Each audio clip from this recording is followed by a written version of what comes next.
Hi, I'm Keith White. I'm the president of the Morton Grove Park District Commissioners, and just wanted to give all of our Morton Grove residents a update, which is we're still in June here, and we're making a lot of progress, but we want to show you what's going on today.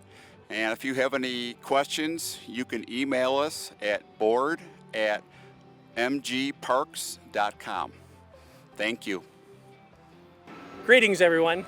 My name is Jeff White, Executive Director of the Morton Grove Park District, here to give you another update on Harrer. Behind me is an excavator busy working on the detention pond. Once this pond is completed, they'll put in drainage, fill it back in with black dirt, and it will only be 2 feet deep.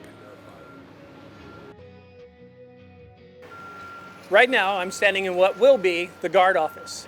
This is going to be a bank of windows that will give the lifeguards and managers full view of the facility.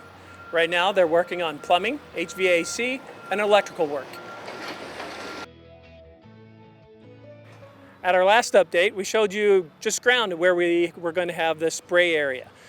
Right now, we have most of the sections put in. And if you remember from last time, we said it was going to be a garden theme, so a lot of greens, yellows, some oranges in here, kind of give it a really fun environment for kids of all ages to safely play. Okay, from our last update, the one thing that I'm really excited about is the stairs and the tower for the slides are being put in right now. There are 2 slides. One's a slower speed, but it's curling around, and then the other one is a speed slide.